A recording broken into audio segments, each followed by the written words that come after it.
Hey y'all, it's Candace B. Harris. You are watching Working Woman Wednesday on the Kemar Cain Show.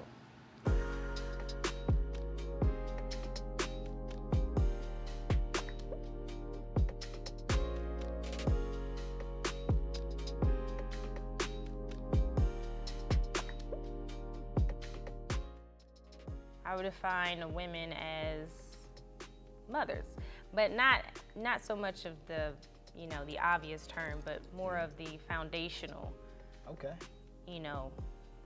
meaning, because we do produce the population. Facts. And I was just like, I think that is words enough.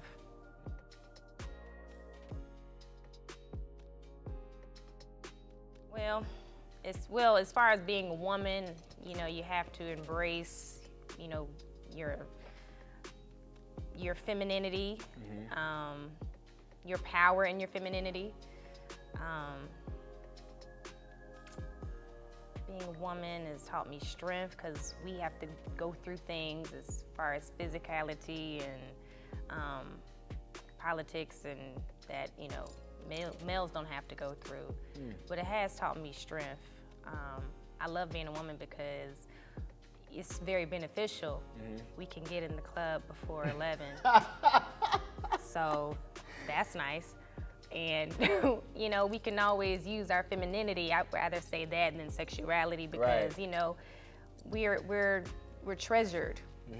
Well, we're supposed to be, but basically we are treasured and, we get away with more. So I'd rather be a woman than a man. Okay.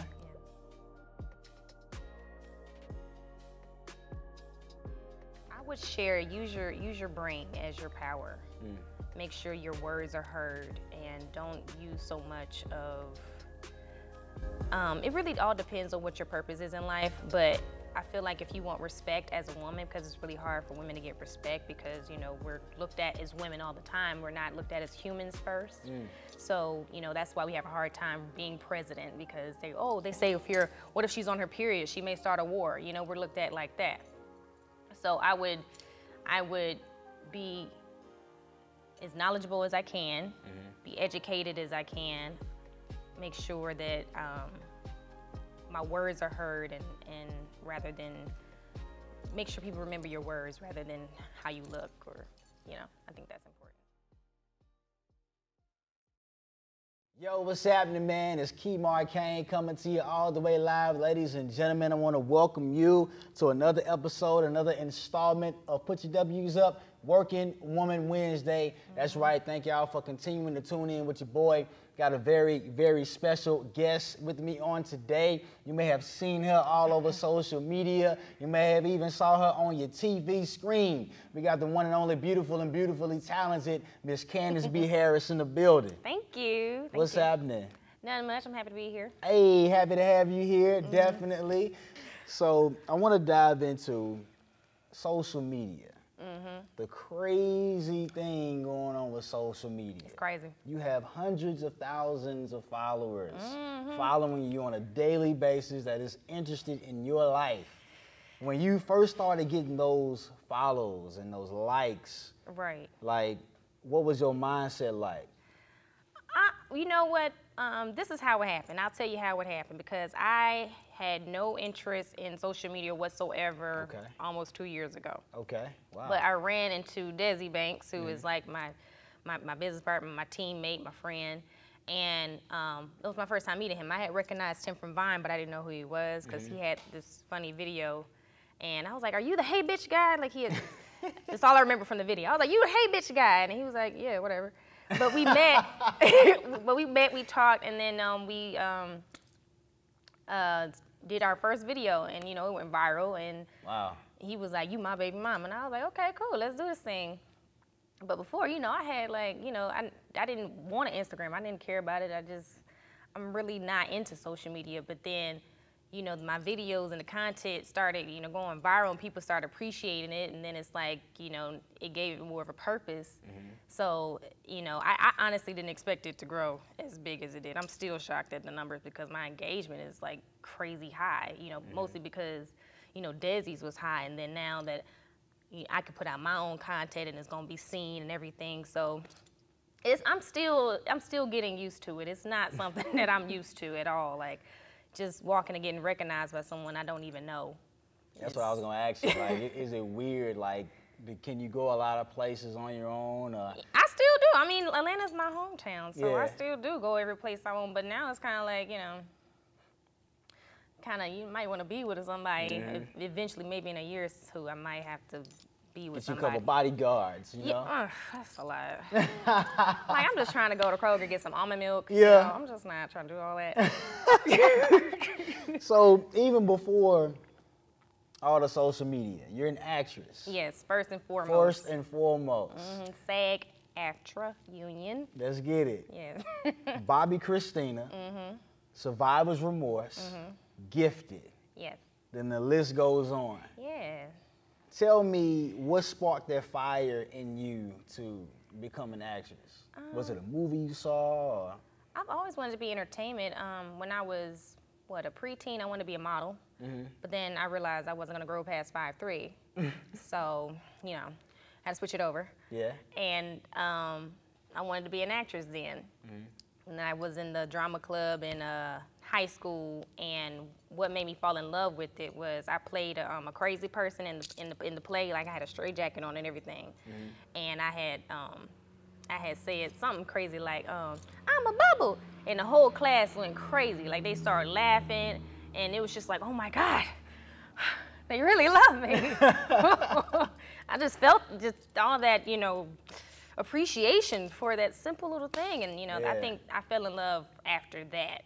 And I really wanted to entertain for real. Okay. Be an actress. What grade was that? I know you said high school. Yeah, that was 9th grade.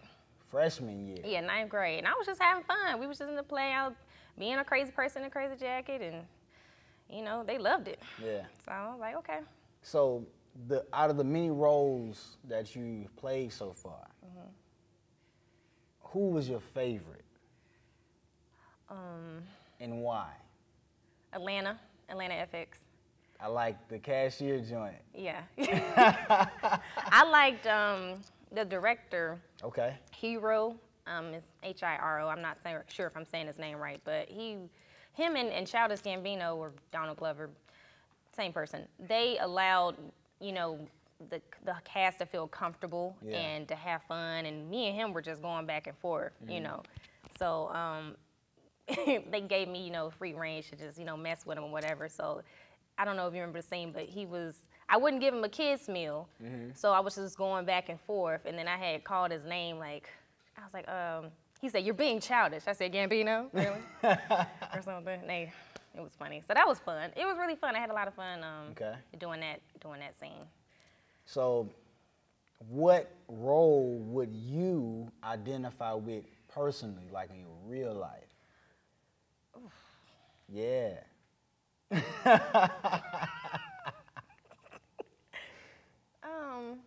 You mean like a role that I would like to play? No, like one that I've already done? that you've already done. Okay. That you can relate to in real life. Bobby Christina. Okay. Because I was a friend I played Taylor, her best friend. Right. And I was trying to keep her on the right path, The movie kind of focused on her, being young and having fun and drugs and things like that, and kind of her life spiraling out of control. And I did those, I had fun too. I was smoking weed and things like that, but I wouldn't go so far as to do other. You knew your limits. Yeah, I wouldn't do gateway drugs and stuff. So I was trying to keep on the right path. So I can relate to that more in my real life because, I do that for some associates. Associates? Yeah. Okay.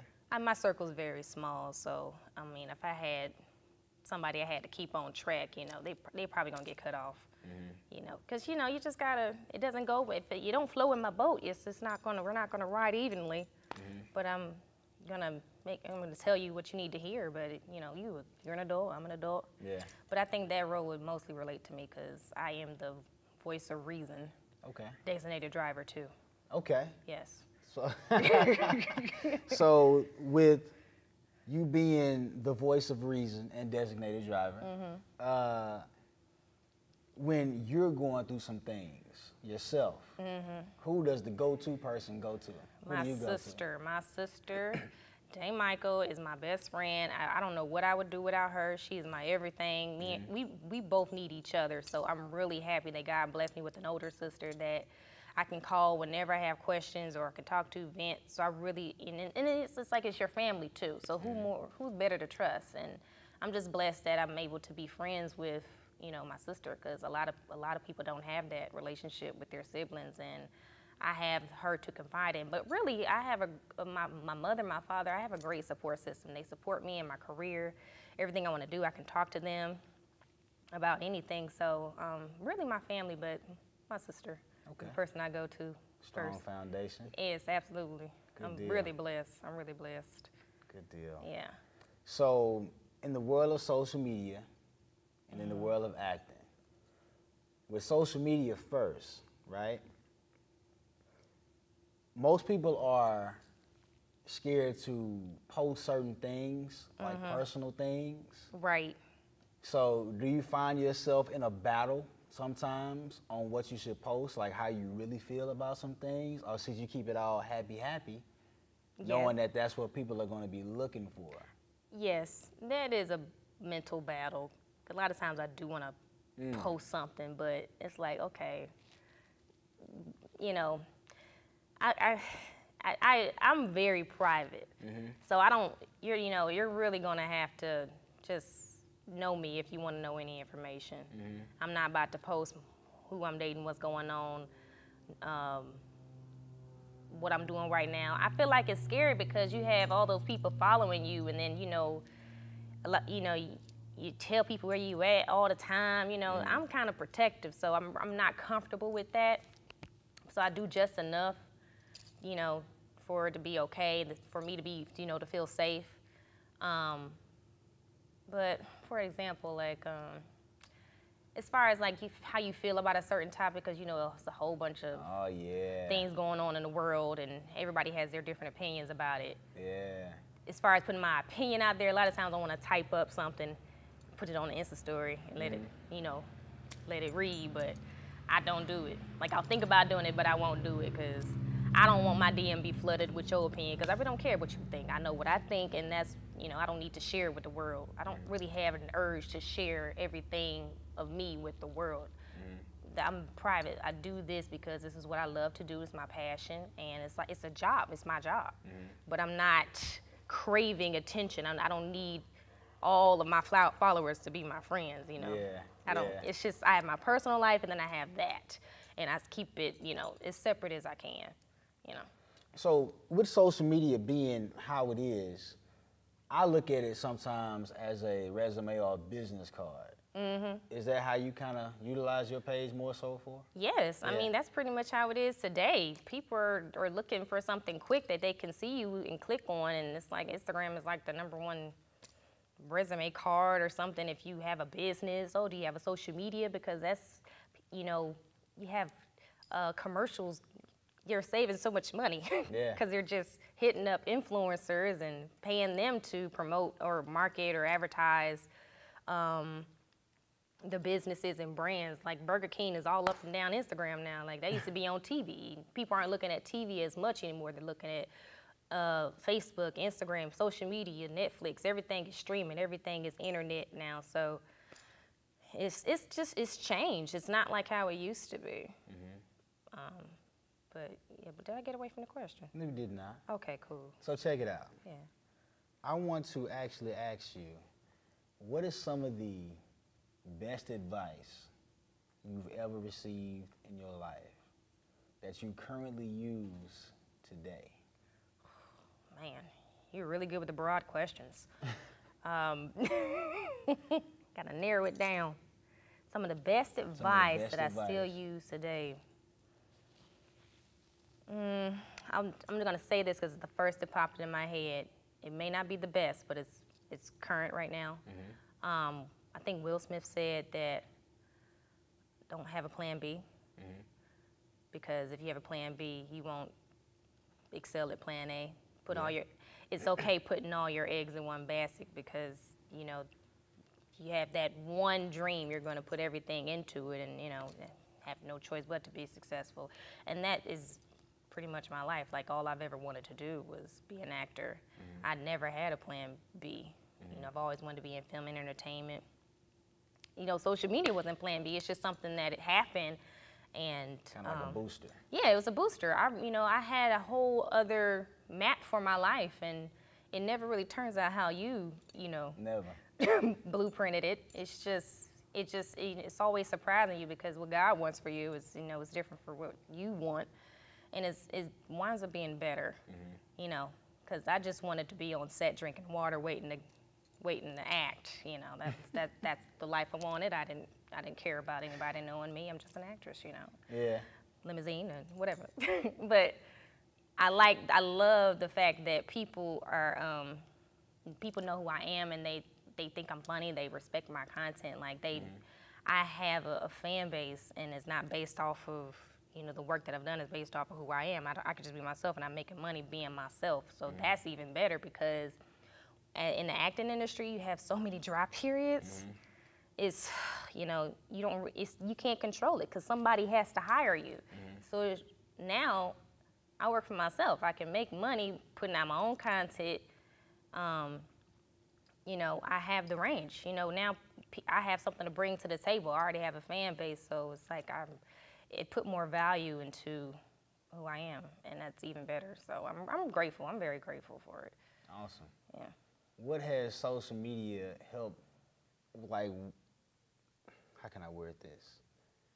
Your social media and movies or shows, like, what posts or posts, plural, have helped you get your most recent gig? Has that helped you get recent gigs? Which posts have helped me more? Like, have your most recent post or your popularity now on social media, has that helped you get more gigs? As far as the acting? Right. No. Really? It's helped me get my gigs. Right. But as far as big movie productions, what I'm used to, no. Okay. Wow. No, it hasn't. Not yet. It's probably, I have an agent, but I think somebody has to sell the whole package for the producers and everybody to know how valuable you are. So I think it's all about that knowledge. I don't think they know. So, but no, it hasn't helped me get more gigs. It's just helped me in that. It's helped me in the social media industry. It's helped me with my own brand. It's helped me with, exposure to my content. But that in itself is, great enough. So, but it's not yet. Not yet. I'm not gonna say it's a dead end, but it hasn't helped me yet as far as that side. For sure. I still audition. Yeah. Speaking of auditions, you took it right out of my mouth, literally. What's it like standing in those lines? I don't stand in lines, no. No, I don't do lines. I hate lines, any line. Any line? I don't, what? You gotta read lines. I'm jumping them. I hate standing in line, it's the worst. I don't do open calls, no. You do the video submissions, or? Well, I have an agent, so it works differently now. They have to request for you to audition. Interesting. So now auditions are like a lottery ticket. Okay, cool, it's an opportunity because the casting directors requested to see you. So that's how it works. Okay. They request to see you.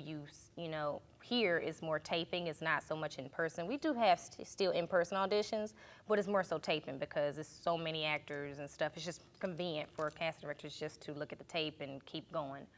But that's how it works. It's not like how it used to be in the 90s where you stand in line and wait to be seen. I think it's still like that, in New York and California, but I don't do open calls anymore. Okay. And that was when I was trying, but I have a resume that's good enough for just to be requested. That's cool. So, are you currently happy in this present moment in your life? Like presently, are you happy with how things are going? Or do you find yourself anxious for anything? Yeah, all the time. Okay. I'm always anxious to be comfortable in my success. I'm still grinding, and that gets tiring. But I'm happy with what my future holds. I I'm very positive. I know what's ahead of me because, you know, I pray every day, and God has just favor over me all the time. He keeps me on track in just ways I can't even explain. So I'm hopeful. I'm excited. I'm tired. I'm ready to get there. Hey. You know, I'm a whole lot of things, but you know, it's just staying in it, keeping yourself motivated. You know, keeping yourself energetic, making sure you don't procrastinate too much, or you know, because you see your vision, you know where you're going. And I have people that, you know, give me blessings every day that I don't even know, just thanking me for, you know, making them laugh, making their day, and that is confirmation enough. You know, that it just warms my heart. So I'm happy for what the future holds. Good stuff. Yeah. Good stuff.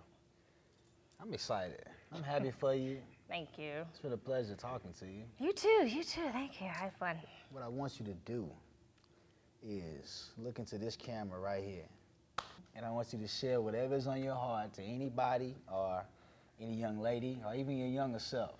Like, what is some encouraging words you would like to share with them out there? You can never go wrong being authentically yourself 100%. God made only one you. You have only one fingerprint, and he didn't make a mistake. You have a purpose in this world, and when you find what that purpose is, and you know and you're comfortable in it, you will be the happiest person in the world, because you will be fulfilling it. Everyone has a purpose. You have a purpose. I have a purpose, and just keep going for it. Keep grinding. Keep doing your thing. Know your worth, and that's it. Hey, Candace B. Harris, ladies and gentlemen. What do you have coming up before 2018 or even next year? Well, I'll be producing more content for my YouTube channel. I have an auditioning series. Auditioning be like, so I'm definitely gonna I have more videos coming for that series, and I'm going to be filming my own stand-up special. I'm filming it, not doing it in person live yet, but I'll be filming it, and I will be releasing that this summer, so that's coming up. I look forward to it. Thank you. It's been a pleasure. Thank you. Yes, indeed. Candace B. Harris, ladies and gentlemen. Hey. It's your boy, Kemar Kane, coming to you all the way live. Your favorite country cousin, your favorite Mississippian, and your best friend. You have just watched another episode of Working Woman Wednesday. Catch you on the next trip.